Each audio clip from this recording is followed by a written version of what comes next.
آج جو خوبصورت شخصیت آپ کے سامنے جلوہ فرما ہے، ملت اسلامیہ کا ایک بہت بڑا نام، صوفی دانشور ہیں، محقق ہیں، مصنف کتب کثیرہ ہیں، دانشور ہیں، اور آپ ماشاءاللہ رمضان 9 کو 92 چینل کے پروگرام صبح نور میں، یہ چونکہ اس پروگرام کے یہ میں نے ذاتی طور پہ بھی میں نے محسوس کیا، اور میں نے لاہور کی بہت علمی شخصیاتوں سے بھی رابطہ کیا کہ جو صبح نور پروگرام ہے 92 کا، اس کے جو فیورٹ اور مستقل مقرر ہیں وہ ہمارے فاضل مہمان مقرر جناب پروفیسر ڈاکٹر شبیر احمد جامی صاحب ہیں۔ آج کل ماشاءاللہ 24 چینل کے پروگرام نور صحن میں بھی آپ جلوہ افروز ہو رہے ہیں، بہت بڑی علمی شخصیت ہیں، اور خصوصاً میں نے جیسے ذکر کیا کہ آج کل یہ ماشاءاللہ منہاج یونیورسٹی اسلامک اسٹڈیز ڈپارٹمنٹ میں آپ ہیڈ آف ڈپارٹمنٹ ہیں، اور خصوصاً جو آپ کا جو شعبہ ہے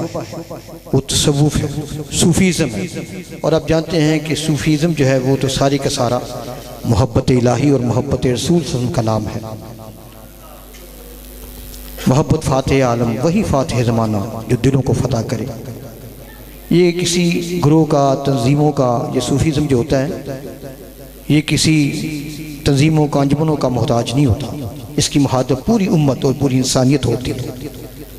تو آج ہم نے جس خوبصورت شخصیت کو دعوت دی وہ ماشاءاللہ روحانیت کے شاہراہ کے مسافر ہیں، اور بہت سی کتابوں کے مصنف ہیں، خصوصاً جیسے میں نے عرض کیا کہ تصوف کے شعبہ سے آپ وابستہ ہیں، فلسفہ میں آپ نے ایم اے کیا، اور تصوف میں بھی آپ نے پی ایچ ڈی کی، اور خاص جو مطالعہ اور خاص آپ کا جو سبجیکٹ ہے وہ عالم اسلام کی عظیم المرتبت صاحب مقام شخصیت حضرت شیخ فی اکبر محی الدین ابن عربی، ان پر آپ کی بڑی نظر ہے، بڑا خوبصورت مطالعہ ہے، اور آپ ماشاءاللہ ان کے چہرے کی زیارت بھی کر رہے ہیں۔ تو مجھے اس وقت پر مفسر قرآن عظیم سیرت نگار حضور عالم مرجس پیر محمد کرم شاہ الازی رحمۃ اللہ تعالی آپ کی بات یاد آئی کہ آپ سے کس نے پوچھا کہ جناب اطمینان کب ملتا ہے، اور پھر آپ نے فرمایا کہ اطمینان اس وقت ملتا ہے کہ جو علم عمل کی راہ پر لگائے اور حب رسول صلی اللہ علیہ وسلم من کو منور کر دے۔ ماشاءاللہ ہمارے فاضل مہمان مقرر پروفیسر ڈاکٹر شبیر احمد جامی صاحب الحمدللہ تعالی تصوف میں آپ کا ایک بہت دور تک آپ کی نظر ہے، مطالعہ ہے۔ آج ہم نے ان کی خدمت میں عرض کی کہ آپ عشق رسول صلی اللہ علیہ وسلم اور تصوف کے حوالے سے اپنی گفتگو فرمائیں۔ میں نہایت ادب سے آپ کی خدمت میں ملتمس ہوں کہ آپ اپنی خوبصورت گفتگو سے حاضرین مجلس کو مزین فرمائیے۔ دعوت گفتگو دیتا ہوں وطن عزیز کی ممتاز علمی اور روحانی شخصیت جناب پروفیسر ڈاکٹر شبیر احمد جامی صاحب لاہور سے تشریف لائیں۔ نعرہ لگائیے، نعرہ تکبیر، نعرہ رسالت، نعرہ تحقیق، نعرہ حیدری، نعرہ غوثیہ، تاجدار ختم نبوت، تاجدار ختم نبوت، آل اسلام زندہ آباد، آل اسلام۔ جناب فاضل مہمان مقرر جناب پروفیسر ڈاکٹر شبیر احمد جامی صاحب۔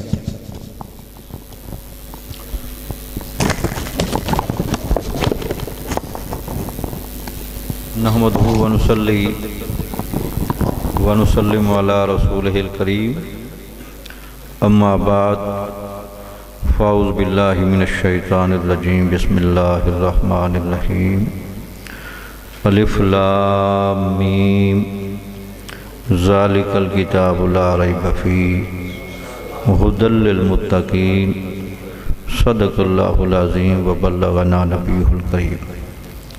ان اللہ وملائکتہ یصلون علی النبی یا ایہا الذین آمنوا صلوا علیہ وسلموا تسلیما۔ الصلاۃ والسلام علیک یا رسول اللہ وعلی آلک واصحابک یا حبیب اللہ۔ الصلاۃ والسلام علیک یا رحمۃ للعالمین وعلی آلک واصحابک یا شفیع المذنبین۔ میں یہاں کی انتظامیہ کا خصوصی طور پر شکریہ ادا کرنا چاہتا ہوں کہ انہوں نے بڑی خوبصورت انداز میں یہ ایک علمی، فکری، نورانی اور وجدانی پروگرام کا انعقاد کیا، اور بالخصوص یہ نامہ ماہانہ درس قرآن ہے، اور یہ زیر انتظام بزم ریاض اور انتظامیہ مسجد حاضہ، زیر صدارت محترم جناب حضرت علامہ صاحبزادہ پیر سید عارف باالحق شاہ صاحب وہ بھی تشریف لانے والے ہیں۔ اس کے بعد خصوصی مہمان ہیں یہاں کے محترم جناب پیر سید بلال شاہ امامی صاحب، اور پھر زیر قیادت یہ سارا پروگرام ہو رہا ہے خطیب و امام مسجد حاضہ علامہ حافظ محمد حسن شاہ صاحب، حافظ محمد یونس صاحب۔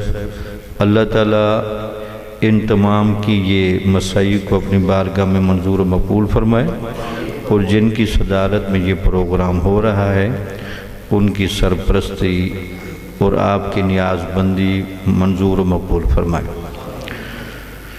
یہ جو قرآن مجید کا سورۃ بقرہ کی ابتدائی آیات ہیں، آپ کے علم میں ہے کہ الحمد شریف کو قرآن مجید کا دیباچہ، مقدمہ اور خلاصہ کہا جاتا ہے، اور قرآن مجید کی جو پیغام کے اعتبار سے ابتدا ہے وہ سورۃ بقرہ سے شروع ہو رہی ہے۔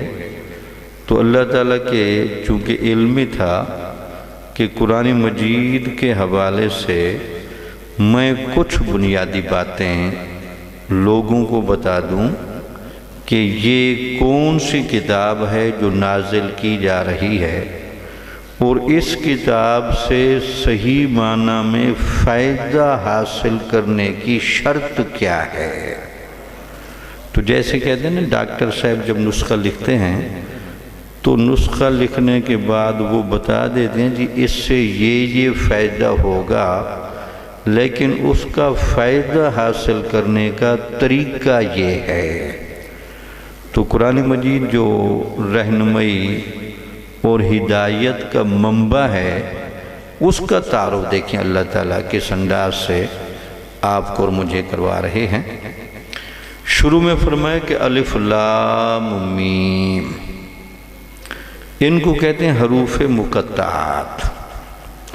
یہ بنیادی طور پر وہ حروف ہیں جن کا معنی اور مراد اللہ تعالیٰ اور اس کے نبی مکرم صلی اللہ علیہ وسلم کے درمیان راز ہے۔ تو حروف مقطعات کو دلیل رسالت بھی کہا جاتا ہے کہ یہ حضور نبی اکرم صلی اللہ علیہ وسلم کی رسالت کی دلیل تھی، چونکہ بنیادی طور پر یہ حروف ہیں۔ اب ذرا کچھ باتیں میں تقویٰ کے حوالے سے کروں، پھر میں آپ کو یہ بتاؤں کہ تقویٰ جب متقی بندہ قرآن پڑھتا ہے تو قرآن پھر اس کے ساتھ کیا معاملہ کرتا ہے۔ تو ولی جب قرآن پڑھتے ہیں تو قرآن ان کو کیا دیتا ہے۔ ہمارے حافظ قرآن بھی قرآن پڑھتے ہیں، علماء بھی قرآن پڑھتے ہیں، قرآن پیر جماعت علی شاہ صاحب بھی پڑھتے تھے، قرآن پیر مہر علی شاہ صاحب بھی پڑھتے تھے، قرآن پیر کرم شاہ صاحب بھی پڑھتے تھے۔ تو پھر ان گروہ سے پوچھیں جی قرآن آپ کو کیا دیتا ہے، تو آپ کو تو قرآن کے معنی بھی معلوم ہیں۔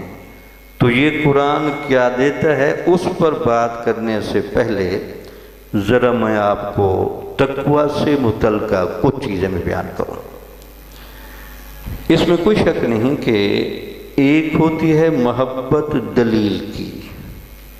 آپ اور میں حضور نبی اکرم صلی اللہ علیہ وسلم سے محبت کا دعویٰ کرتے ہیں، اس دعوے میں آپ کے اور میرے پاس صرف اتنا سامان موجود ہے کہ جب بھی حضور نبی اکرم صلی اللہ علیہ وسلم کا نام لیا جائے، آپ کی خوبیاں بیان کی جائیں، آپ کے مناقب بیان کیے جائیں، آپ کے خصائص بیان کیے جائیں، آپ کے امتیازات بیان کیے جائیں، آپ کو سید الانبیاء کہا جائے، امام الانبیاء کہا جائے، افضل الانبیاء کہا جائے، رحمت للعالمین کہا جائے، سید المرسلین کہا جائے، اور آپ کے در و دیوار کی بات ہو تو آپ کے اور میرے دل میں ایک مچلنے کی، دیدار کی ایک لذت فیل ہوتی ہے کہ یار ایک منتظر یہ ضرور بیٹھے ہیں۔ بہرحال یہ پھر بھی جتنی باتیں ہوتی ہیں یہ ہوتی ہیں دلیل کی، یعنی ہمیں کوئی باتیں سناتا ہے، جیسے ہمارے بھائی نے خوبصورت نعت سنائی تو ہر بندہ خوش ہوا اور اس کے ایمان میں ایک تازگی فیل ہوئی، لیکن ایک محبت ہوتی ہے جو تقوی کا نتیجہ ہے، اس محبت کو کہتے ہیں محبت بالمشاہدہ۔ وہ صرف یہ محبت نہیں ہوگی کہ آپ نے صرف حضور کا نام سنا ہوا ہے، فضائل پر خوش ہوتے ہیں، بلکہ تقوی والے بندے کو حضور نبی اکرم صلی اللہ علیہ وسلم اپنی زیارت کروانا پسند کرتے ہیں، یعنی یہ ان کی اپنی پسند ہے کہ یار متقی بندہ ہو اور پھر میں اپنے متقی بندے کو خود نہ ملوں تو اس کو اتنا تو اعزاز دینا چاہیے کہ ہے میرا امتی، لیکن چونکہ اس نے تقوی میں بڑی محنت کی ہے۔ آپ کو اور مجھے حضور نبی اکرم صلی اللہ علیہ وسلم کی رحمت پر یا ان کے کرم پر پابندی تو نہیں لگائی جا سکتی، وہ جس پر چاہیں جب چاہیں کر دیں، لیکن تب بھی ان کے ہاں بھی کچھ نہ کچھ اصول بھی ہیں۔ جہاں استثناء ہے وہاں اصول بھی ہیں۔ ان کے ہاں اصول یہی ہے کہ اگر پیر مہر علی شاہ کی عشاء کی غیر موقدہ سنتیں قضا ہوں تو ان کو جا کر خود بتایا جائے کہ آپ نے حج کرنے آئے، میرے پاس آ رہے ہیں، اور آپ کی اس موقع پر بھی عشاء کی سنت غیر موقدہ کیوں قضا ہوئی ہیں، وہ میری آل سے ہمارا بیٹا، اور پھر اس کو عبادت کے اتنا ذوق شوق نہ ہو اور اس کو میری سنتوں کا اتنا لحاظ نہ ہو تو یہ پھر آپ کی پسند آ گئی۔ کیونکہ پیر مہر علی شاہ صاحب نے جہاں وہ سادات میں سے تھے وہاں آپ نے علم حاصل کیا، ایمان آپ کا بڑا کامل تھا، لیکن آپ کا تقوی بھی زوردار تھا۔ تو تقوی جو بنیادی طور پر ہے یہ اللہ اور اس کے رسول کی محبت کو کھینچ لاتا ہے، اس معیار پر کھڑا کر دیتا ہے جہاں زیارت کے بغیر نہیں ہوتا۔ یہی وجہ ہے کہ ہمارے ہاں جو بہت نیک لوگ ہوتے ہیں، صالح لوگ ہوتے ہیں، متقی لوگ ہوتے ہیں، پھر ان کو یہ اعزازات ملتے ہیں۔ جو آپ اور میرے جیسے اس لیول سے کم رہ جاتے ہیں ان کے لیے صرف پھر امکان ہی رہتا ہے یا ان کے لیے صرف ہوتا ہے کہ در و دیوار دکھا دیں۔ جو اس لیول میں ہوتے ہیں در و دیوار نہیں، اس در و دیوار میں سوئے ہوئے دکھائے جاتے ہیں۔ یہ لے تو میں بنیادی طور پر بات یہ کر رہا تھا کہ یہ حروف مقطعات کے بعد قرآن مجید کے جو ریب اور شک سے پاک ہونے کی کیفیت، ابلا مالا اللہ کی طرف سے جب اللہ کے نبی کی طرف سے بات آ گئی تو اس بات میں آپ کو مجھے شک تو نہیں ہے، لیکن ایک بندہ ہوتا ہے جس کو یہ بات دکھا دی جاتی ہے، جی آپ دیکھ لیں اس میں کوئی شک و شبہ نہیں ہے۔ اب ذرا تقوی کی تھوڑی سی باتیں آپ نے سن لی، میں ذرا ویسے تھوڑا سمجھاؤں۔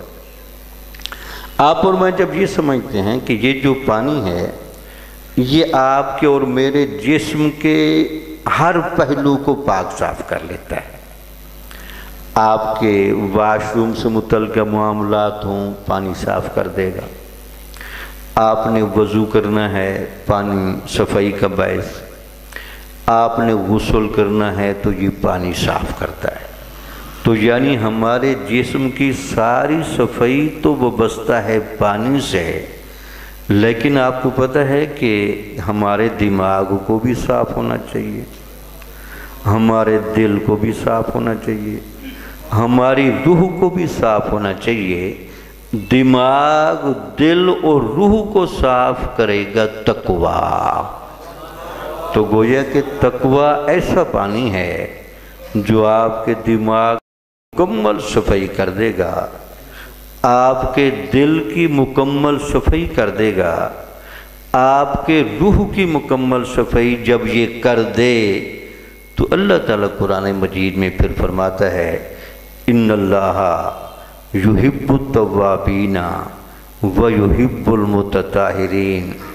لوگوں غور سے سن لو، اللہ تعالیٰ عام محبت تو ساری مخلوق سے کرتا ہے کیونکہ اس نے مخلوق کو بنایا ہے، لیکن جو ایمان لے آئے ان سے پھر تھوڑی سی زیادہ محبت کرتا ہے کہ وہ ماننے بھی لگ گئے، لیکن ان سے تو واقعی پکی محبت کرتا ہے جو صحیح معنی میں توبہ کر گئے اور جنہوں نے ظاہر و باطن کو بالکل صاف ستھرا کر لیا۔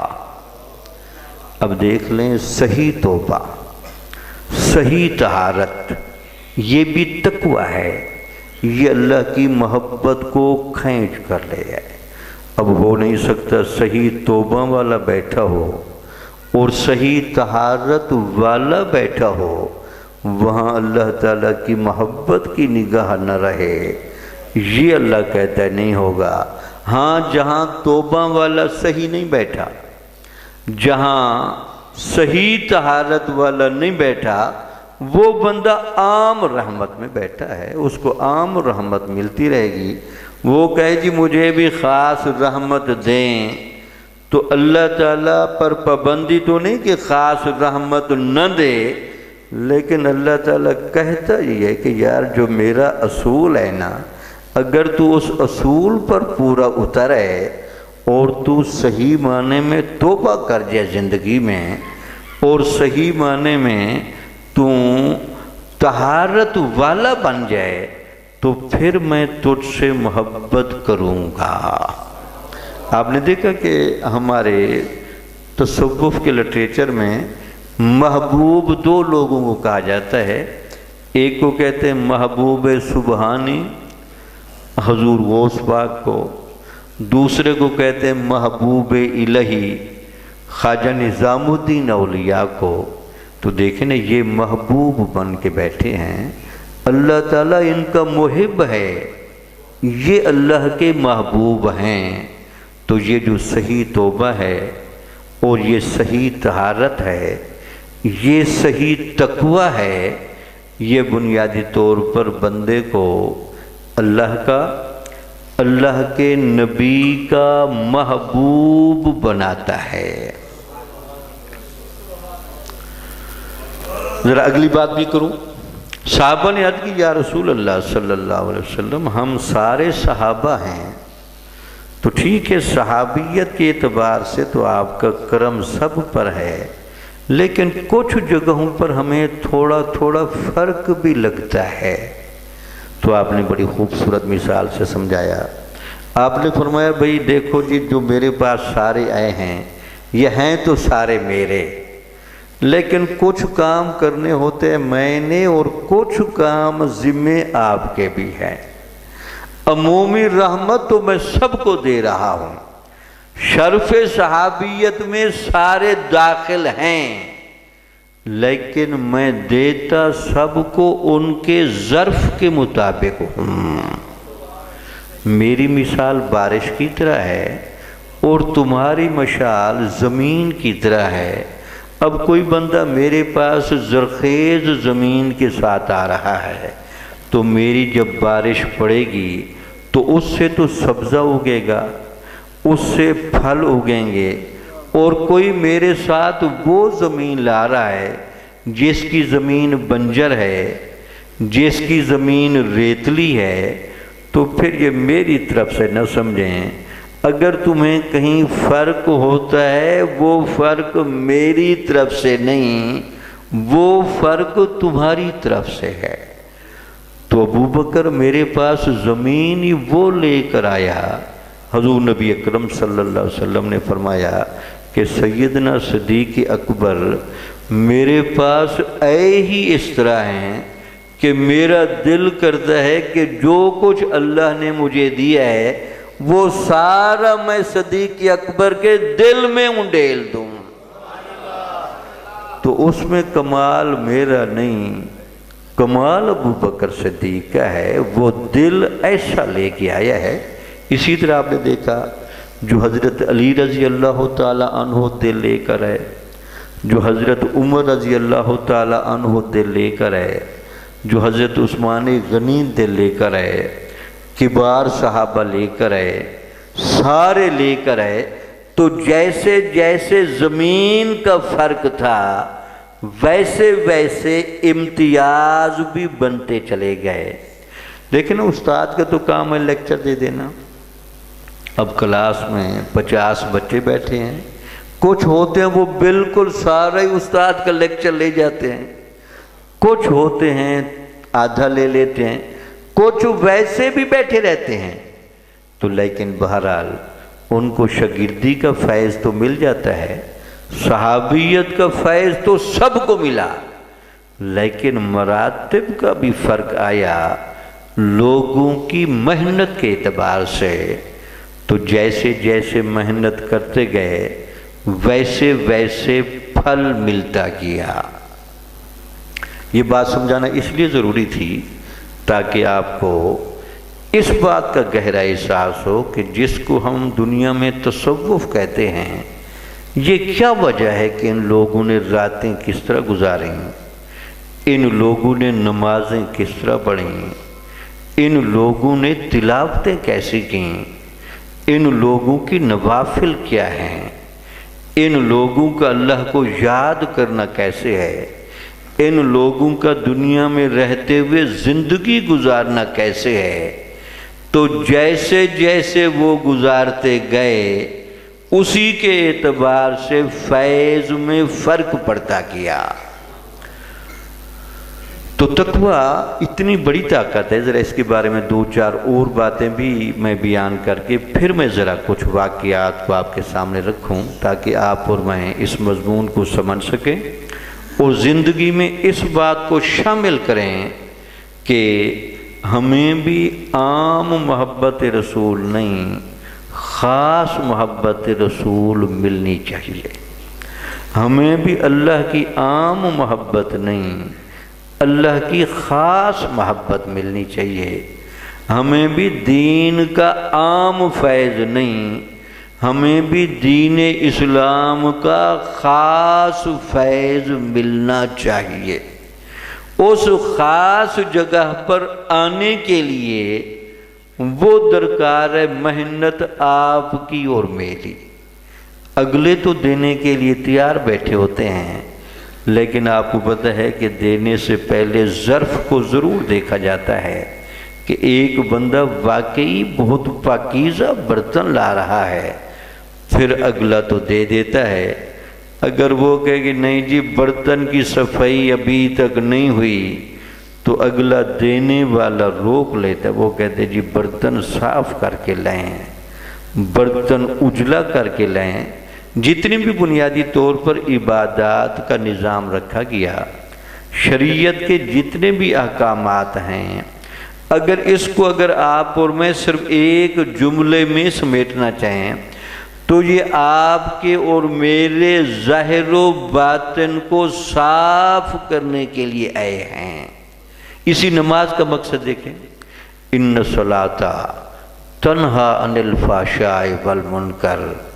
آپ اور میں یہ جو سمجھتے ہیں کہ فحش سے کیسے بچیں، منکر سے کیسے بچیں، گناہ کبیرہ سے کیسے بچیں، غلطیوں سے کیسے بچیں، اللہ تعالیٰ کہتا ہے یہی نماز اگر تم نے مسلسل پڑھی، اگر تم نے خلوص نیت کے ساتھ پڑھی، تو میں نے نماز میں یہ تاثیر رکھی ہے کہ یہ نماز تمہیں فحش و منکر سے باہر نکال لے گی۔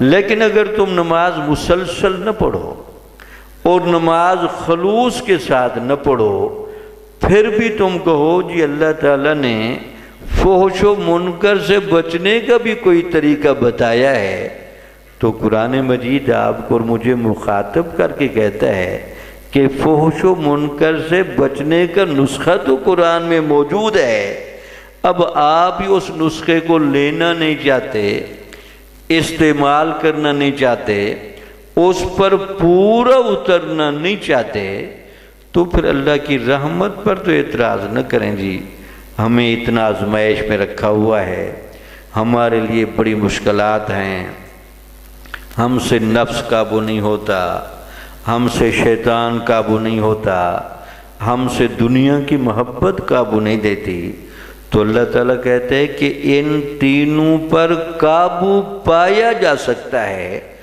بشرطے کہ کوئی بندہ استقامت کے ساتھ اور خلوص نیت کے ساتھ نماز پڑھتا چلا جائے۔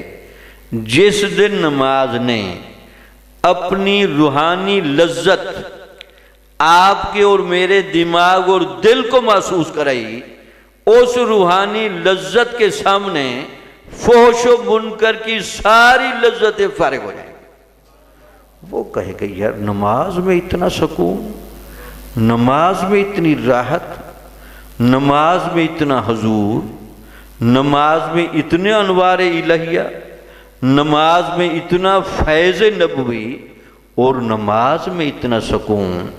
اگر آپ اور میں نمازیں بھی روٹین کی پڑھیں اور اس میں اتنی استقامت بھی نہ ہو اور خلوص کا لیول بھی نہ ہو، تو پھر اللہ تعالیٰ بھی کہتے دیکھیں نا آپ نے صحیح نمازیں نہیں پڑھیں تو فحش و منکر سے نکلنا کتنا مشکل لگتا ہے۔ اگر کہیں تم وہ نماز پڑھ لیتے تو فحش و منکر تمہارا پیچھا چھوڑ جاتا۔ تو آپ دیکھ لیں یہ وہ پیٹرن ہے ہمارے صوفیاء کا۔ صوفیاء کو جب باتیں بتائی گئیں تو جہاں صوفیاء کو عقیدے کی، عقیدت کی، محبت کی، تعلق کی باتیں بتائی جاتی ہیں، وہاں اس تعلق کو پکا کرنے کی باتیں بھی بتائی جاتی ہیں۔ تو صرف نام لینا کافی نہیں ہوتا، بلکہ اس نام کے ساتھ معیار پیش کرنا بھی ضروری ہے۔ چلو ایک حدیث بھی سنا دوں جس کی کیا گہرائی دیکھیں۔ قیامت والے دن کہتے ہیں کہ اللہ تعالیٰ جب حالت جلال میں ہوں گے، حضور نبی اکرم صلی اللہ علیہ وسلم کے شفاعت کبریٰ کی بنیاد پر حساب و کتاب تو شروع ہو جائے گا، لیکن اللہ تعالیٰ آپ سے کہے گا کہ اے محمد صلی اللہ علیہ وسلم، اب آپ تو مجھے کہتے ہیں جی میں حساب و کتاب کروں، میرے اس حساب و کتاب کے ترازو پر آپ کا کوئی امتی پورا بھی اترتا ہے؟ تو حضور نبی اکرم صلی اللہ علیہ وسلم سیدنا صدیق اکبر کو اشارہ کریں گے۔ اللہ تعالیٰ کی رحمت جیسے ہی سیدنا صدیق اکبر کو دیکھے گی، کہے گی ہاں آپ کی امت میں بھی ایسے لوگ موجود ہیں، میں اس کو عدل کے ترازو سے جہاں بھی چیک کر لوں وہ امتحان میں پورا اترتے ہیں۔ واقعی ہے محمد، آپ نے جو جماعت تیار کی، آپ نے جو بندے تیار کیے، آپ کے جو ساتھی ہیں، ان میں بھی بہت سارے اس معیار کے بیٹھے ہیں، میں اس کو جس جانب سے بھی چیک کر لوں تو میرا عدل کا ترازو کہے گا نہیں، محمد کے یہ ساتھی میرٹ پر پورا اترتے ہیں۔ تو میرٹ آپ نے شوق کیا، تو یہ تصوف میرٹ کے لیے آیا ہے۔ آپ جب میرٹ پر پورا اتریں گے تو پھر آپ کی اور میری محبت صرف دلائل اور سننے والی نہیں ہوگی، اس محبت کے ساتھ مشاہدے کو شامل کیا جائے گا۔ بھئی یہ چونکہ بندہ اس طرح کا ہے کہ یہ چونکہ محبت کرتا ہے، اس کی محبت کے ساتھ زیارت کو شامل کریں۔ یہ جب بھی پکارے اس کو زیارت کروائی جائے۔ آپ اور میرے جیسے پکارتے رہیں، آپ کی اور میری پکار کا ہمیں ثواب دیا جائے گا، اس پکار کا اجر بھی دیا جائے گا، اس عقیدت و محبت کا بھی ایک انداز ثواب ہے۔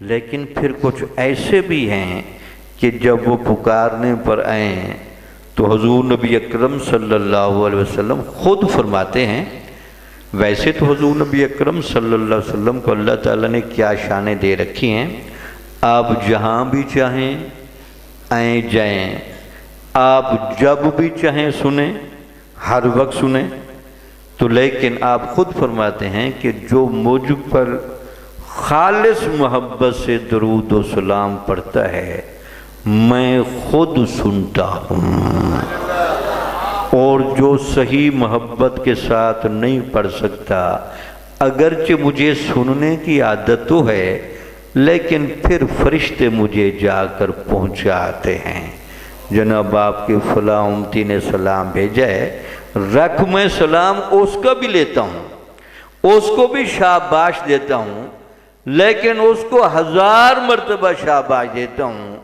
کہ جب وہ اپنے حجرے میں بیٹھ کر درود و سلام پڑھنے لگتا ہے، مجھے اپنے روزہ مبارکہ سے ساری مصروفیات کاٹ کے اپنی ساری سماعت اس کی طرف کرنی پڑتی ہے کہ میرا فلاں بندہ چونکہ درود و سلام پڑھ رہا ہے تو یہ پڑھتا اس طرح کا ہے کہ مجھے اپنے کان رکھنے پڑتے ہیں کہ نہیں جی یہ جو درود و سلام پڑھتا ہے۔ یہی وجہ تو تھی کہ آپ نے دیکھا کہ خواجہ معین الدین چشتی اجمیری جب حضور نبی اکرم صلی اللہ علیہ وسلم پر گئے تو آپ کے ساتھ حضور نبی اکرم صلی اللہ علیہ وسلم نے خود باتیں کی۔ آپ کے اور میرے ساتھ وہ نہیں کرتے، لیکن خواجہ معین الدین چشتی اجمیری سے کرتے ہیں، حضور غوث پاک سے کرتے ہیں، اولیاء سے کرتے ہیں۔ یا رسول اللہ یہ فرق کیوں؟ وہ کہتے ہیں یہ فرق میری طرف سے نہیں، یہ فرق آپ کی طرف سے ہے، تمہیں بھی تو ایسا ہونا چاہیے تھا نا، تاکہ جیسے میں ان کو رسپانس دیتا ہوں میں تمہیں بھی رسپانس دوں۔ یہ ہے تصوف۔ تصوف ہمیشہ میرٹ پر کھڑا ہوتا ہے، یہ تقوی کا، ذکر کا، عبادت کا، ایمان کا، محبت کا وہ رنگ بناتا چلا جاتا ہے کہ جس کو سننے کے بعد آپ اور میں واقعی دیکھتے ہیں، دیکھیں یار محبت ہو تو ایسی ہو، تعلق ہو تو ایسا ہو، تقوی ہو تو ایسا ہو، نمازیں ہوں تو ایسی ہوں، تو پھر وہاں کیا ہوتا ہے جب ایک بندے کی طرف سے پراپر محنت ہو۔ آپ ہمیشہ یاد رکھیں بڑی خوبصورت حدیث ہے، حدیث تو ویسے خوبصورت ہے، اس میں کوئی شک نہیں کہ ایک تو ہمارے ہاں تبلیغ کا یہ اسلوب ہے کہ اللہ اور اس کے رسول کی مسلسل رحمتیں دکھائی جائیں، مسلسل نوازشات دکھائی جائیں، اور اس نوازش کی بنیاد پر، رحمتوں کی بنیاد پر آپ کو اور مجھے دین کے قریب کیا جائے، یہ پہلو بھی ٹھیک ہے، لیکن صوفیہ کہتے ہیں کہ ذرا اگلا پہلو بھی شامل کر دیں، جناب ان کی طرف سے تو نوازشیں بڑی رہتی ہیں، لیکن آپ کی طرف سے بھی دل و دماغ کی صفائی کرنے کا بہت بڑا وہ اس کا اجر ملتا ہے۔ تو بنیادی طور پر بات پھر میں وہیں سے جوڑوں، قرآن مجید شک و شبہ سے پاک ہدایت متقی بندے کو محسوس کرواتا ہے۔ اب یہاں میں ایک واقعہ بھی سنوں جو میں نے اپنے اساتذہ سے سنی ہوئی بات، تاکہ آپ اس کی گہرائی کو بھی دیکھیں۔ کہتے یہ کہ یہ واقعہ ہے گجرات کا، تو تو آپ کے علم ہے کہ ہمارے ہاں ذرا فرقے بھی ہیں، سوچیں بھی ہیں، عجیب طرح کے لوگ ہیں۔ وہ بحث چل پڑی جی قرآن مجید میں آیات کچھ ہیں جن آیات کے بارے میں کچھ مخصوص طبقے کے لوگ معنی کرتے ہوئے یہ تاثر دیتے ہیں کہ اللہ تعالیٰ کہیں انبیاء کو نعوذ باللہ تھوڑی سی سرزنش کر دیتا ہے، تنبیہ کر دیتا ہے، یا جھڑک دیتا ہے، یا ان کے ساتھ کچھ ایسا کرتا ہے۔ ہماری سوچ کے جو علماء وہ کہتے ہیں نہیں، وہ جھڑکنا بھی نہیں، وہ تنبیہ بھی نہیں، وہ سختی بھی نہیں، وہ صرف توجہ دلانا مقصود ہے کہ آپ اس پہلو کو بھی چیک کر لیں۔ جو آپ نے کیا وہ ٹھیک ہے، لیکن اگر اس کو اس طرح ہو جاتا تو اس کو اس طرح کریں۔ تو نہ تنبیہ ہے، نہ جھڑک ہے، نہ ڈانٹ ہے۔ تو اس پر مناظرہ کہیں گجرات میں ہوا۔ انہوں نے کہا جی ٹھیک ہے جی، انہوں نے پھر جس طرح حلف کہہ لیں یا جو بھی بیان دلوا دے جی پکی بات ہوگی۔ یہ دونوں طبقے جو آپس میں مناظرہ کر رہے ہیں، یہ دونوں طرح کے لوگ تہجد کی نماز باقاعدگی کے ساتھ پڑھ کے آئیں گے۔ انہی دنوں میں یہاں پھر مناظرہ اسی موضوع پر ہوگا۔ وہ کہتے ہیں سال گزر گیا، بڑا لوگوں کا انتظار ہے۔ اب تو ذرا مذہبی یہ کیا کہنا جی پروگرام اس طرح کے نہیں ہوتے۔ جو پرانی عمر کے لوگ بیٹھے پہلے بڑا ذوق شوق ہوتا تھا، تو لوگ انتظار کرتے تھے، مولویوں کو پوچھتے جی تہجد چل رہی ہے یا کہیں چھوڑ تو نہیں دی، وہ کہیں جھوٹے ہی نہ پڑ جائے۔ وہ کہتے تھے نہیں تہجد چل رہی ہے، وہ حلفیہ بیان دیا ہوا ہے۔ اچھا کہتے سال کے بعد دونوں طرف کے علماء آئے۔ وہ جو کہتے تھے کہ ان آیات میں اللہ تعالیٰ نے نبی کو نعوذ باللہ جھڑکا ہے، ڈانٹا ہے، سرزنش کی ہے، وہ کہ جی ان آیات کا یہ معنی نہیں ہے۔ اس نے کہا جی آپ پہلے تو کہتے تھے معنی یہی ہے، ان کے فرق کیا پڑا؟ اس نے کہا جی فرق یہ پڑا کہ میں نے ابھی تو صرف 1 سال تہجد پڑھی ہے، اور اس تہجد کے بارے میں قرآن کا جملہ ہے ان ناشیۃ اللیل ہی اشد وطئا ومقیلا۔ یہ جو باقاعدگی کے ساتھ تہجد پڑھنے والے بندے کا نفس اور برا خیال روند دیا جاتا ہے۔ اس نے کہا جی یہ تہجد پڑھنے والے بندے کو برا اور غلط خیال نہیں آتا، ہم نبی کے بارے میں کیسے کہہ سکتے ہیں کہ ان کو برا یا غلط خیال آتا ہے؟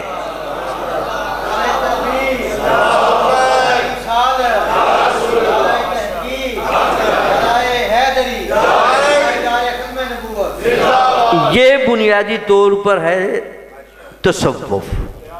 تصوف جب آپ سے تہجد پڑھوائے اور آپ یقین مانے تہجد پڑھنے پر آ جائیں تو نفس امارہ کو روندنے میں حضور نبی اکرم صلی اللہ علیہ وسلم سے پوچھا گیا یا رسول اللہ آپ کی امت کا وہ کون سا بندہ ہوتا ہے جس کا چہرہ بہت چمکتا ہے اور لگتا ہے اللہ کی یاد اس کے دل و دماغ میں گہری ہے؟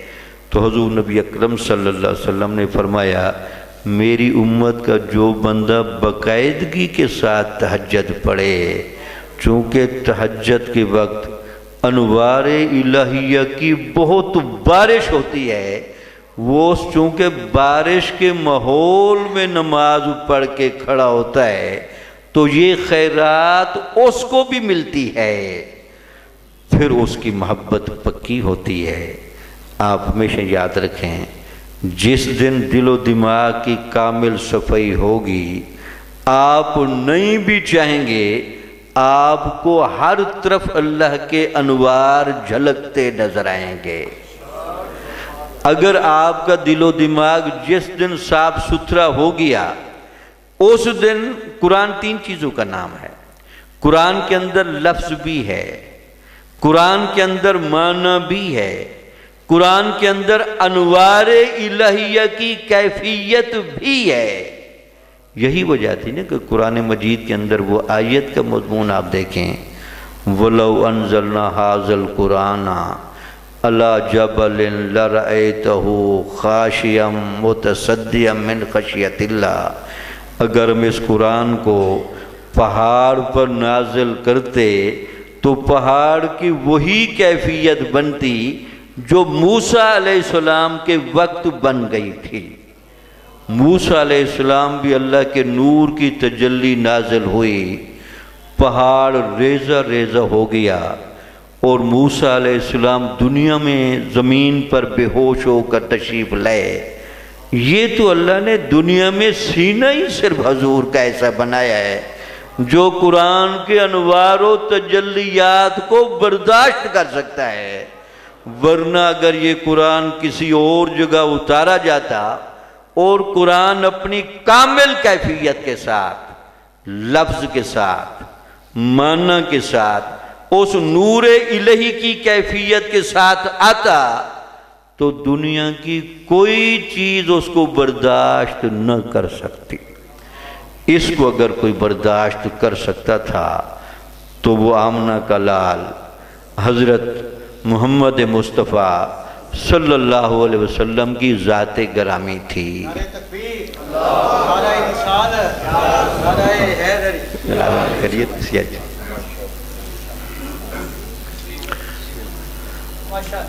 تو میں بنیادی طور پر جو بات کر رہا تھا، اب یہ قرآن کا لفظ یہ تو آپ کو اور مجھے پڑھا دے گا مسجد کا قاری، قرآن کا معنی آپ کو اور مجھے پڑھا دے گا بنیادی طور پر عالم دین۔ قرآن کے نور کی کیفیت کون پڑھائے گا؟ یہ قرآن کے نور کی کیفیت منکشف ہوگی تقویٰ کے زور پر۔ یہ وہ قرآن کا فیض ہے جو اولیاء کے پاس ہوتا ہے۔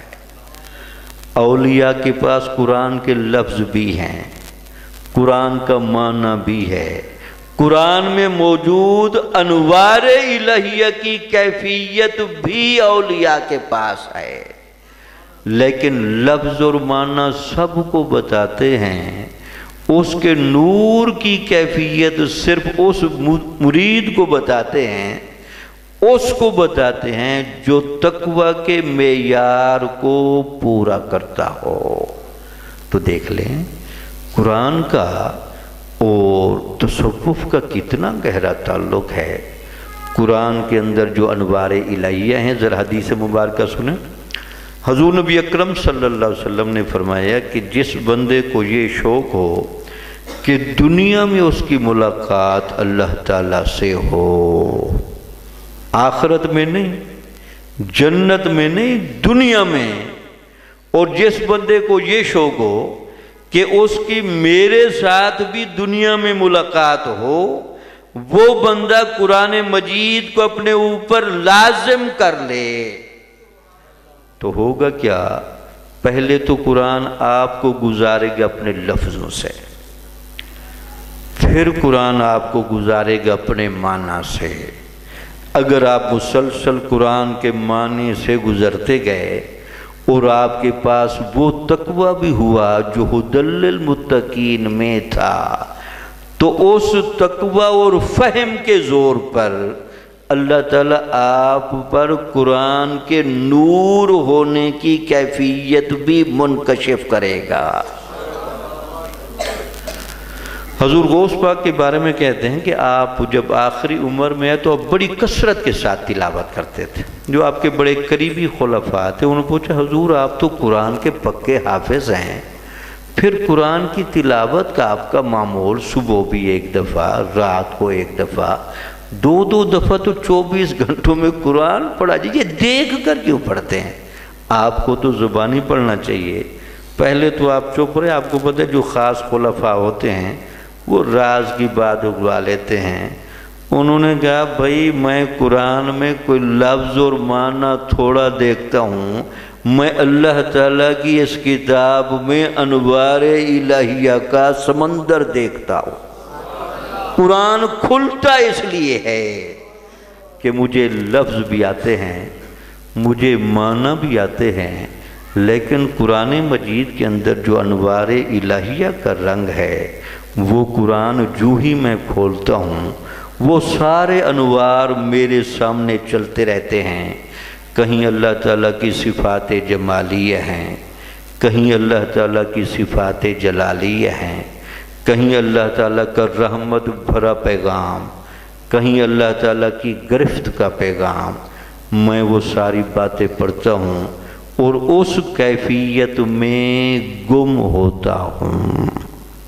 اچھا ایک اور واقعہ سنو جس سے آپ اس کیفیت کو ذرا مزید سمجھ سکتے ہیں۔ عبدالعزیز دباغ رحمۃ اللہ علیہ کے بارے میں بڑا مشہور ہے کہ وہ جس مسجد میں نماز پڑھتے تھے وہاں کے حافظ صاحب نے ان کو کہا حضرت ماہ رمضان کا مہینہ آ گیا، بڑی کوشش کر رہے ہیں کہ ہمیں سامع مل جائے، لیکن سامع کوئی نہیں مل رہا، تو ہر طرف مسجدیں ہیں، حفاظ کی کثرت کے باوجود ہر کوئی مصروف ہو گیا تو سامع کوئی نہیں۔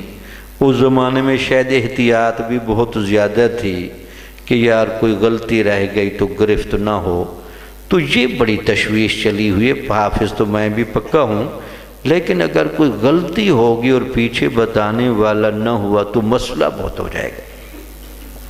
پہلے تو آپ نے کہا چلو کوشش کریں، اللہ خیر کرے گا۔ جب انہوں نے کہا جی کسی طرف سے نہیں مل رہا تو آپ نے کہا چلو آپ گھبرائیں گے نہ، میں حافظ تو نہیں ہوں آپ کے سامنے، لیکن بہرحال جہاں قرآن مجید آپ بھولیں گے میں آپ کو بتا دوں گا۔ تو انہوں نے کہا کہ آپ کو کیسے، انہوں نے کہا اس بات کو چھوڑے، ہمیں کیسے پتہ چلتا ہے یا نہیں چلتا، بہرحال آپ کو غلطی کی جگہ پر 2 رکعتوں کے مکمل ہونے کے بعد میں بتا دوں گا، جی اس جگہ کو دوبارہ چیک کر لیں۔ اچھا کہتے ہیں ایسے ہوا، حضرت وہ جو امام صاحب تھے انہوں نے تراویح میں تیسری یا چوتھی رکعت میں کہیں ان کو مغالطہ لگا تو بعد میں انہوں نے تھوڑا سا غلط پڑھ کے وہ مکمل کیا۔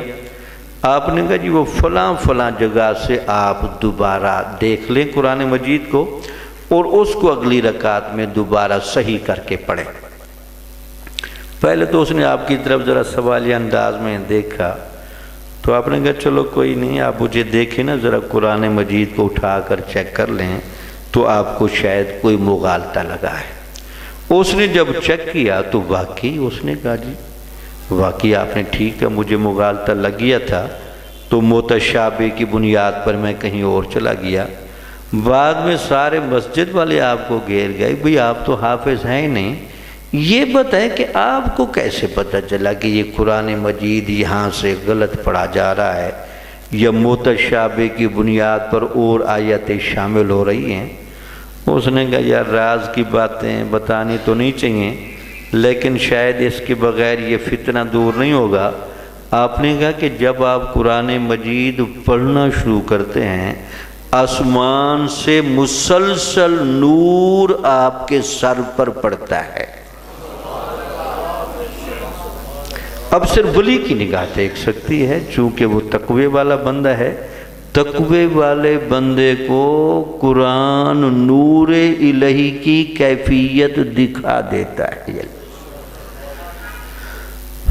تو انہوں نے کہا کہ جب آپ کو وہ متشابہ لگانا، وہ نور بار بار کٹتا تھا، وہ میں نے جگہ یاد کر لی، میں نے کہا یہ بندہ چونکہ غلط کر رہا ہے تو نور کی وہ لہر جو آ رہی تھی وہ بار بار کٹتی نظر آتی ہے، تو اس جگہ پر کہیں آپ کو تشابہ لگا ہے۔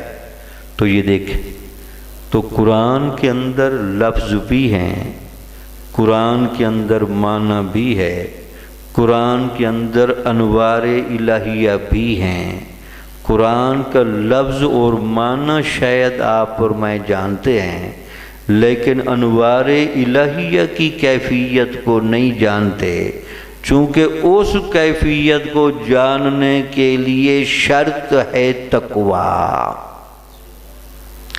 اچھا تقوی سے فرق کیا پڑتا ہے، ذرا تھوڑا سا اس پر بھی میں بیان کروں اور ایک آدھ حضور نبی اکرم صلی اللہ علیہ وسلم کی زیارت کا واقعہ بھی سناؤں تاکہ وہ پتہ چلے کہ متقی بندے کو حضور نبی اکرم صلی اللہ علیہ وسلم ملنا پسند کیوں کرتے ہیں؟ چونکہ ان کو پتہ ہوتا ہے کہ یہ متقی بندہ ہے، یہ میری ہر طرح کی امانت کو اٹھانے کی صلاحیت رکھتا ہے۔ تو یہ جو تقوی ہے، جب یہ انسان کے دل و دماغ کو صاف و ستھرا کرتا ہے اور دل اور دماغ کی تمام کیفیتوں کو اجلا کر دیتا ہے، تو وہ بنیادی طور پر اس اہل ہو جاتا ہے کہ اس پر خاص امانت رکھ دی جائے، خاص فیض رکھ دیا جائے، اسرار و رموز کی ساری کیفیتیں رکھ دی جائیں۔ تو چونکہ تقوی بنیادی طور پر ایمان کے ساتھ جب ملے تو اللہ تعالیٰ کا اپنا رنگ دیکھیں۔ ویسے تو آپ اور میں مسلمان ہیں، پھر ہمارے ہاں کہتے ہیں جی مسلمان عالم، پھر کہہ دیتے جی مسلمان بھی ہے، عالم بھی ہے، باعمل بھی ہے۔ تو اللہ تعالیٰ کہتے ہیں کہ ایک ٹائٹل میری طرف سے بھی لے لیں، آپ اس بندے کو جو مسلمان بھی ہو اور علم اور عمل کے اس معیار پر ہو جس کو تقوی کہتے ہیں، اس کو آپ میرا دوست کہا کریں۔ وہ میرا ولی ہے، رہتا وہ دنیا میں ہے مجھے پتہ ہے، لیکن وہ میرا دوست ہوتا ہے۔ اس کا دل و دماغ تو زمین پر نہیں ہوتا، جسم اس کا زمین پر رہتا ہے، لیکن اس کے دل و دماغ کا گہرا تعلق، دل و دماغ کا مرکزی تعلق، دل و دماغ کی سارا والہانہ پن یہ میرے پاس ہوتا ہے یا میرے نبی کے پاس ہوتا ہے۔ اس کا جسم وہاں پھرتا ہے، لیکن اس کا دل اور روح وہاں نہیں پھرتے ہوتے، اس کا دل اور روح پھرتے ہیں اللہ کے پاس۔ اب ذرا ایک واقعہ ایک صحابی کا سنو۔ حضرت حارث رضی اللہ تعالیٰ عنہ، حضور نبی اکرم صلی اللہ علیہ وسلم کے ہر صحابی کا رنگ بھی الگ، یہ گلشن بھی الگ، ان کی برکتیں اور رحمتیں بھی الگ، فیض رسانی بھی الگ۔ تو حضرت حارث آ رہے تھے تو حضور نبی اکرم صلی اللہ علیہ وسلم کچھ صحابہ جا رہے تھے، تو جیسے آمنا سامنا ہوا تو حضور نے ایک پیار بھرا جملہ پوچھا، ما اصبحت یا حارث ہو، اے حارث آج آپ نے صبح کیسے کی ہے؟ آپ جب صبح اٹھے ہیں تو بڑی سلامتی کے ساتھ خیر خیریت سے ساتھ اٹھے ہیں۔ تو وہ آگے جواب دیتے ہیں، اصبحت بحقیقت الایمان، یا رسول اللہ میں نے آج صبح کی ہے ایمان کی حقیقت کے ساتھ، صرف میرا جسم صحیح سالم نہیں، میرا دل و دماغ اور میرا ایمان بھی صحیح سالم ہے۔ تو صحابہ نے حیران ہو کر کہا یار یہ بڑا ادیب بھی ہے اور بڑا خوبصورت جواب دیا، یار میں صرف جسمانی طور پر ٹھیک نہیں کھڑا، میرا دل دماغ اور روح بھی ٹھیک ہے، اور میرا اپنے اللہ کے ساتھ جو تعلق ہونا چاہیے، آپ کے ساتھ جو تعلق ہونا چاہیے، آپ کے دین کے ساتھ تعلق ہونا چاہیے، یہ میری تینوں چیزیں ٹھیک ہیں۔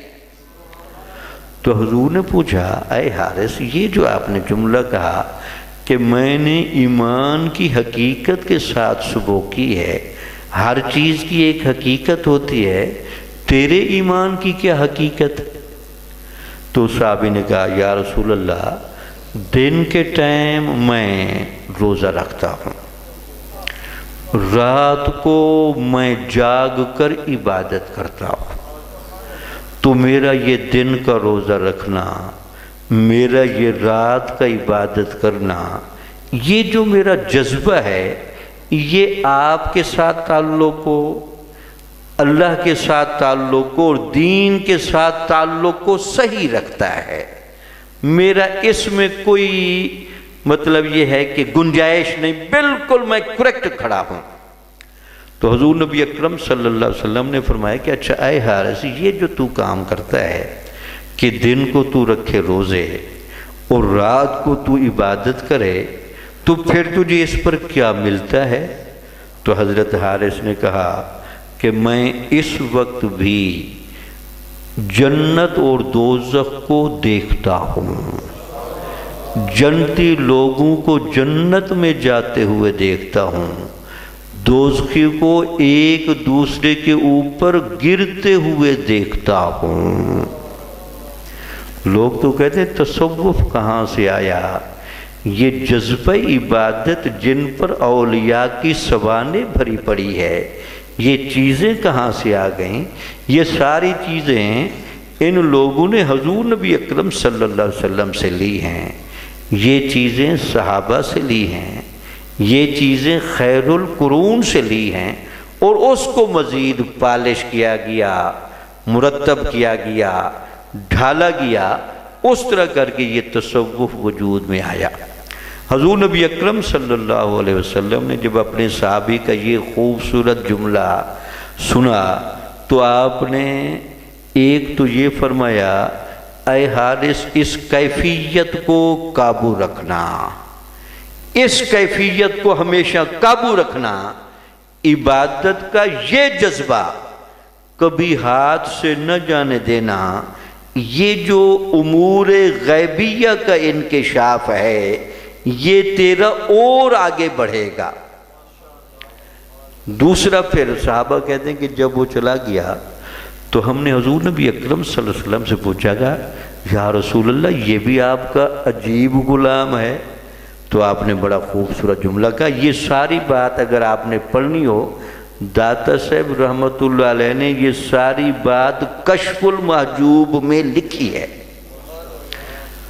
تو حضور نبی اکرم صلی اللہ علیہ وسلم نے فرمایا، یہ اللہ کا وہ بندہ ہے جس کو اللہ تعالیٰ نے نور دے رکھا ہے، اس بندے کا دل نور سے بھرا ہوا ہے۔ اب آپ اور میں بھی کہتے ہیں یار ہمارا دل بھی نور سے بھر جائے، دماغ نور سے بھر جائے، جسم بھی نورانی ہو جائے، تو اس کے لیے وہ کہتے ہیں جناب گہری عبادت، گہرا تقوی جب ایمان کے ساتھ جڑ جائیں تو وہ پھر اللہ تعالیٰ کے نور کو لے آتے ہیں اور اللہ تعالیٰ کا نور وہاں برستا ہے۔ آخری بات میں ذرا تیزی کے ساتھ سنا دوں۔ حضور نبی اکرم صلی اللہ علیہ وسلم اپنے اس طرح کے امتی سے بڑا پیار کرتے ہیں، اس امتی کو خواب میں بھی ملتے ہیں، اس امتی کے جنازے میں بھی آتے ہیں، اس سے بھی کوئی اعزاز چاہیے؟ کبھی بابا فرید صاحب کے تو حالات پڑھ کے دیکھیں، خواجہ نظام الدین اولیاء کہتے ہیں کہ جب بابا فرید فوت ہوئے تو حضور نبی اکرم صلی اللہ علیہ وسلم صرف جنازے میں نہیں بلکہ آپ کی تدفین کی جگہ پر بھی کافی دیر کھڑے رہے۔ اب ہم پوچھیں یا رسول اللہ صرف بابا فرید کے جنازے پر کیوں، باقیوں کے جنازے پر بھی آپ کو آنا چاہیے؟ تو حضور نبی اکرم صلی اللہ علیہ وسلم کی طرف سے جواب ہوگا، بیٹے میں جہاں بھی آنا جانا چاہوں میرے اوپر پابندی تو نہیں ہے، لیکن بہرحال میں آتا جاتا وہاں ہوں جہاں کوئی بابا فرید کا لیول بھی مجھے دکھائے۔ تو دیکھیں نا یہ قرآن مجید کیا نورانی کتاب ہے، کیا علم کی کتاب ہے، کیا فیضان کی کتاب ہے۔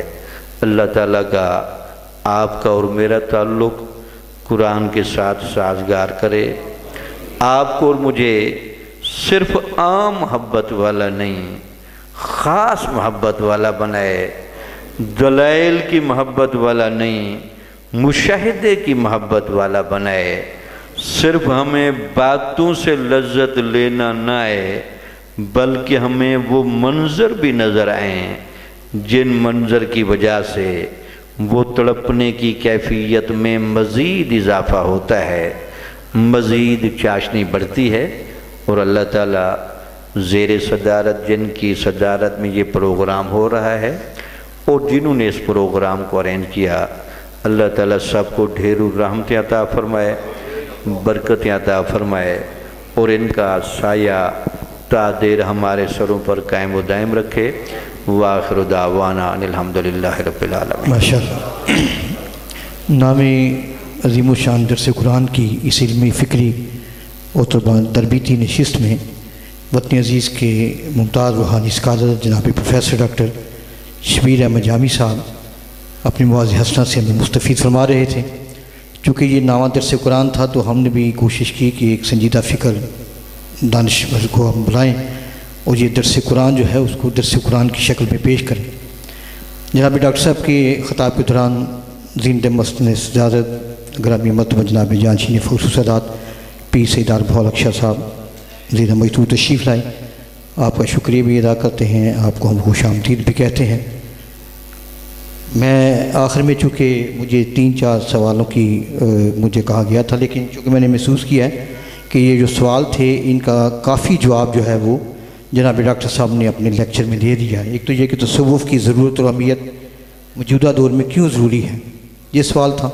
لیکن میں ایک ہی سوال پہ میں اکتفا کروں گا، ٹائم کافی ہو گیا۔ اگر 9:15 بجے اگر خطاب شروع ہوتا تو انشاءاللہ 10:15 ختم ہو جاتا، تو 10:30 تک ہم درود و سلام پڑھ کے دعا کر لیتے ہیں۔ لیکن میں تھوڑا ٹائم کو سمیٹوں گا تو ایک ہی سوال کروں گا کہ یہ جو صوفیزم ہے، تصوف جو ہے، یہ خالصتاً محبت الہی اور محبت رسول کا نام ہے۔ تو محبت رسول تو ہے، یہ تو ایک واحد ایسی محبت ہے آپ کی جو جوڑتی ہے، ایک مسلمان کو دوسری مسلمان کے ساتھ جوڑتی ہے۔ لیکن ڈاکٹر صاحب آج جو یہ تفریق در تفریق کا اور تقسیم در تقسیم کا جو عمل ہے، اور یہ اس کے بارے میں ذرا تھوڑا وضاحت فرمائیے گا کہ یہ کیا ہماری اہل اسلام کو کون سی ایسی روشنی نصیب ہوگی کہ یہ محبت رسول پر اکٹھے ہو جائیں؟ ذرا مہربانی فرمائیں۔ بسم اللہ الرحمن الرحیم۔ بڑا خوبصورت سوال ہے۔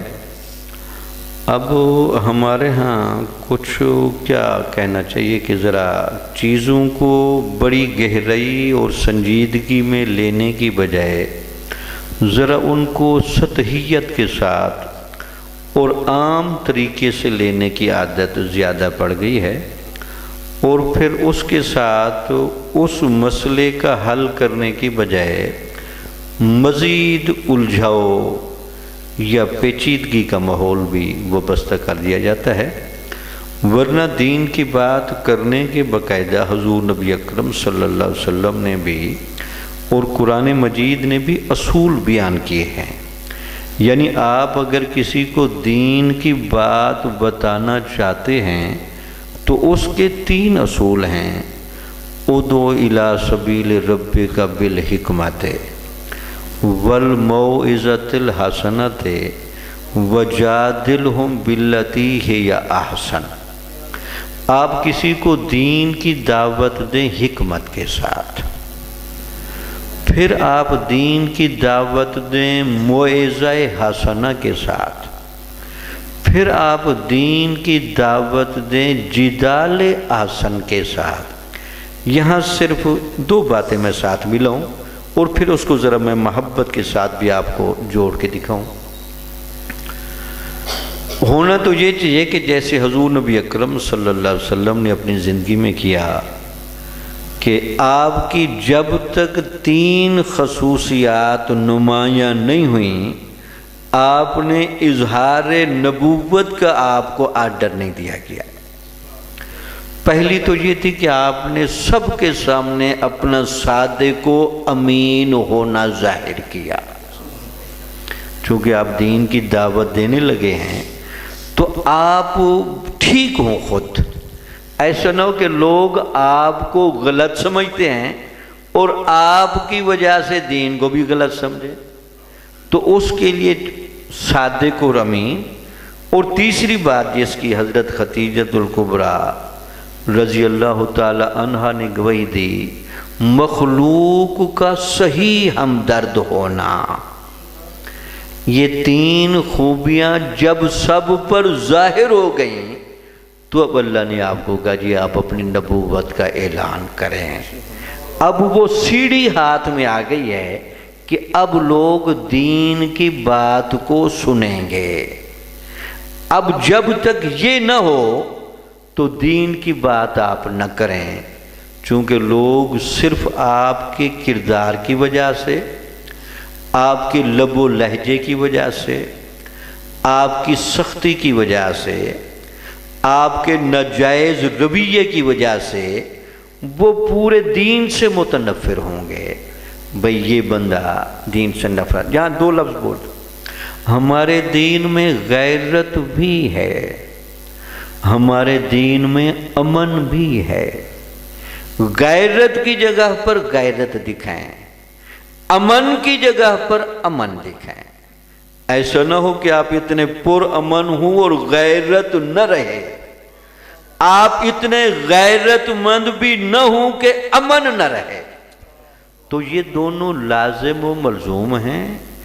دین میں جہاد نے چلنا ہے، جہاد کی جگہ پر جہاد، دین میں دعوت و تبلیغ نے بھی چلنا ہے، تو دعوت و تبلیغ کی جگہ دعوت و تبلیغ۔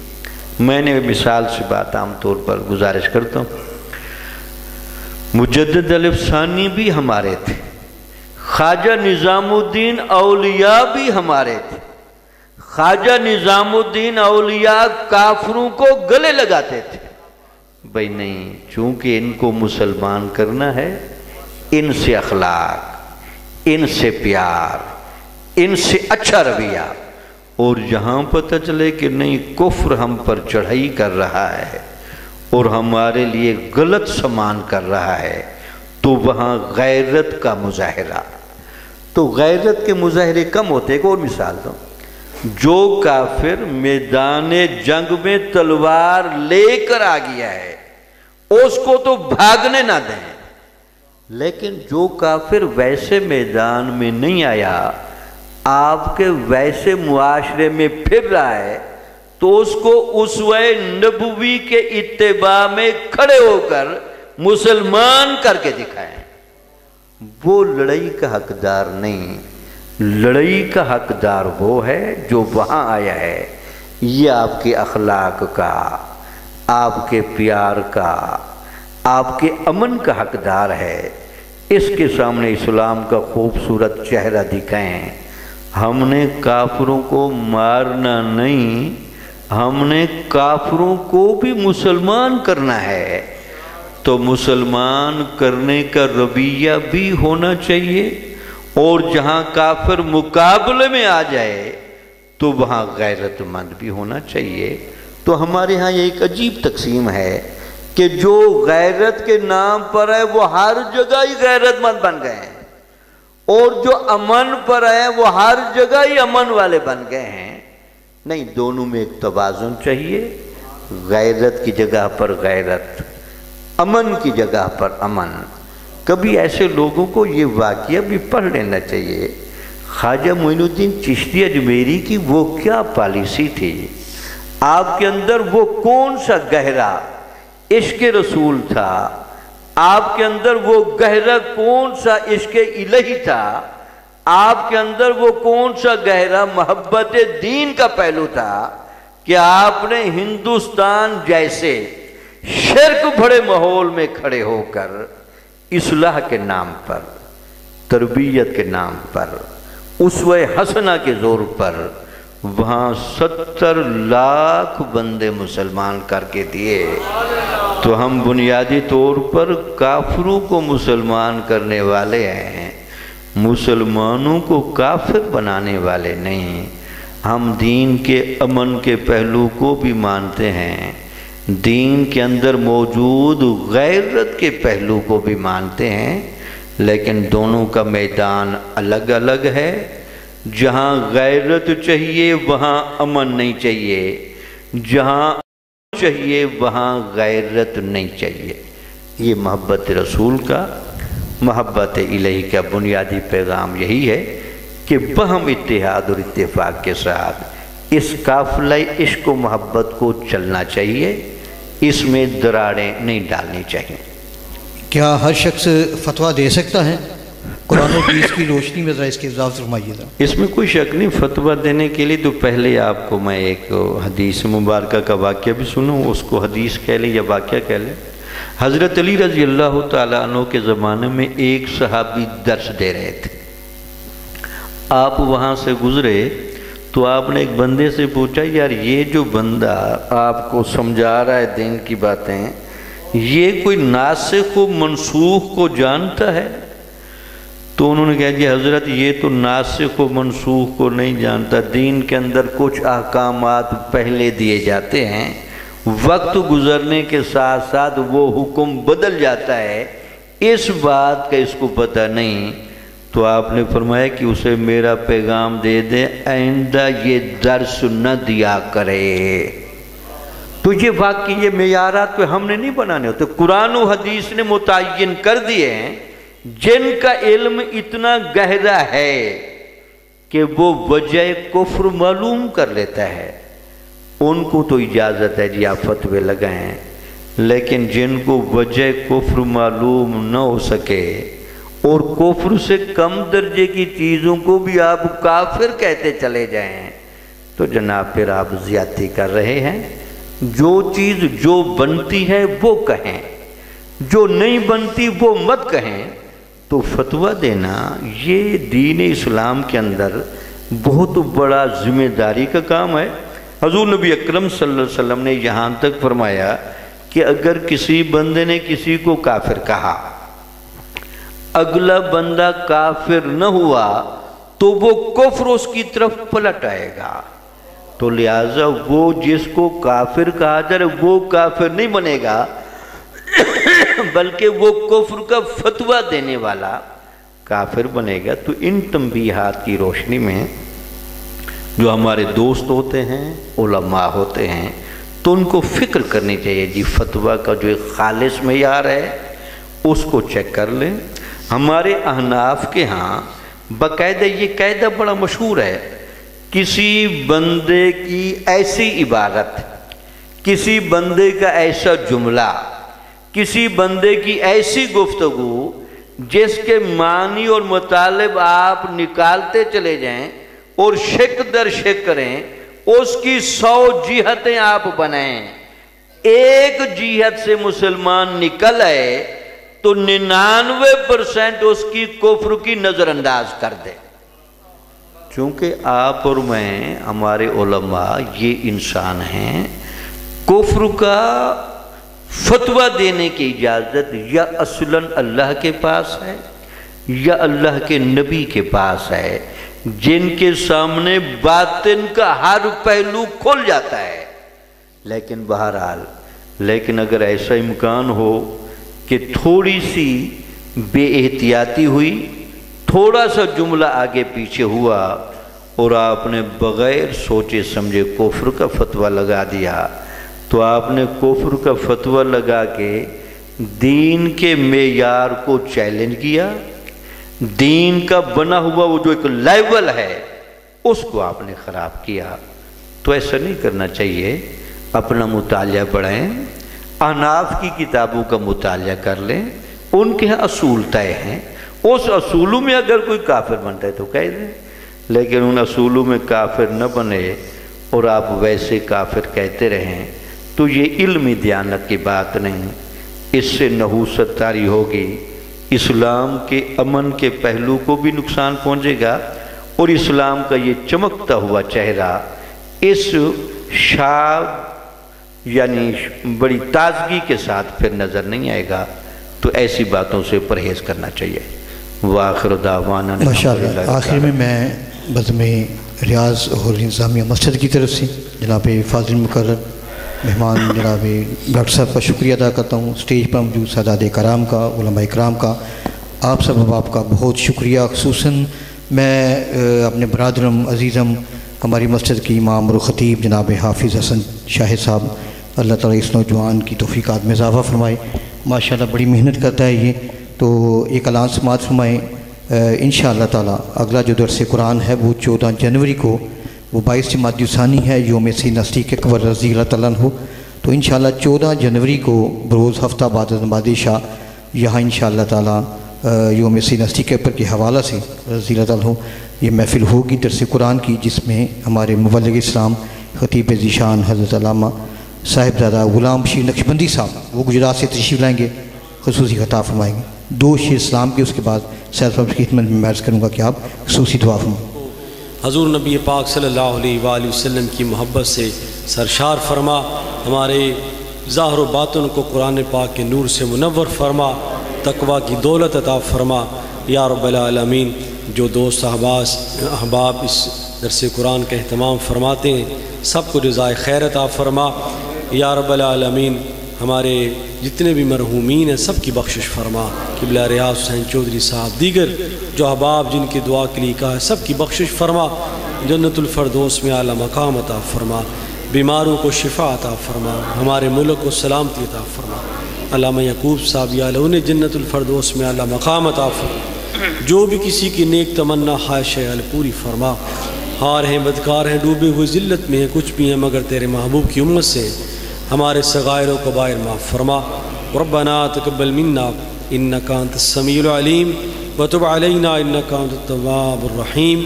وصلی اللہ تعالی خیر خلقہ محمد وآلہ وصحبہ.